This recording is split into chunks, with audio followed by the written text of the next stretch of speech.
सूरज की हर कला दर्शाते हैं माला के 108 ताने। आखिर क्यों होते हैं जबकि माला में 108 ताने और क्या है इनका महत्व? हिंदू धर्म में ऋषि मुनि और तपस्वी मंत्र जप के लिए जिस माला का उपयोग करते हैं उसमें दानों की संख्या 108 होती है।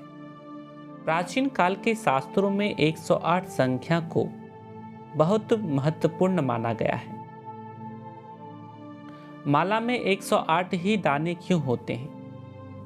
इसके पीछे कई धार्मिक, ज्योतिषीय और वैज्ञानिक मान्यताएं हैं। आइए हम जानते हैं ऐसे ही 4 मान्यताओं के बारे में।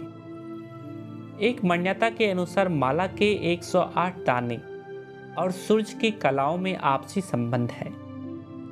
एक वर्ष में सूरज 2,16,000 कलाएं बदलता है और वर्ष में 2 बार अपनी स्थिति भी बदलता है।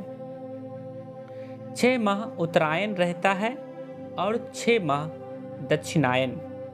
अतः सूरज 6 माह की एक स्थिति में 1,08,000 बार कलाएं बदलता है।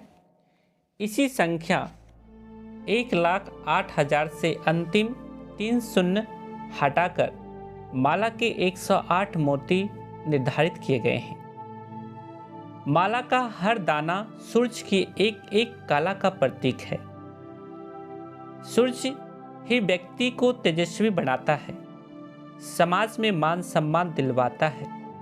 हिंदू धर्म की मान्यता के अनुसार सूरज साक्षात दिखने वाले देवता हैं।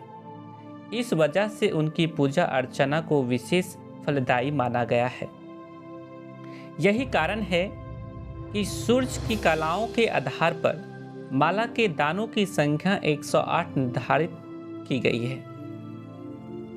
दूसरी मान्यता के संबंध में शास्त्रों में कहा गया है कि एक स्वस्थ व्यक्ति दिन भर में जितनी बार सांस लेता है उसी से माला के दानों की संख्या 108 रखी गई है।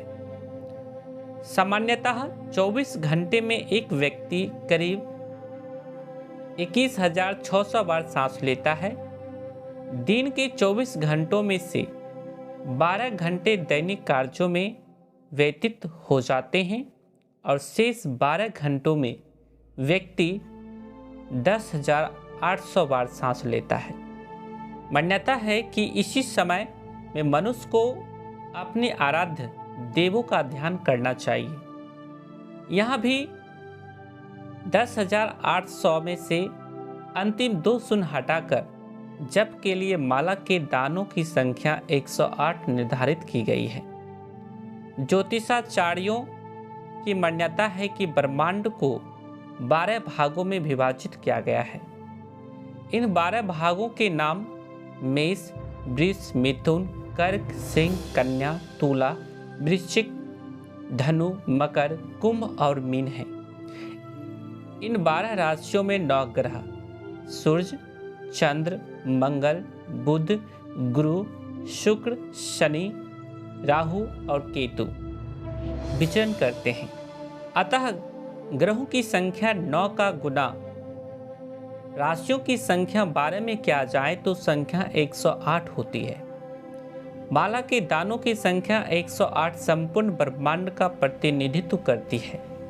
इसी प्रकार माला में 108 दाने रखने के पीछे एक अन्य मान्यता भी है। इसके अनुसार कुल 27 नक्षत्र हैं। हर नक्षत्र के 4 चरण होते हैं और 27 नक्षत्रों के कुल चरण 108 ही होते हैं। इस प्रकार माला का एक एक दाना नक्षत्र के एक एक चरण का प्रतिनिधित्व करता है। माला के दानों से मालूम हो जाता है कि मंत्र जप की कितनी संख्या हो गई है।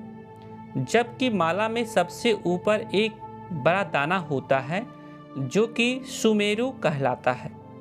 सुमेरु से ही जप की संख्या प्रारंभ होती है और यहीं पर खत्म भी।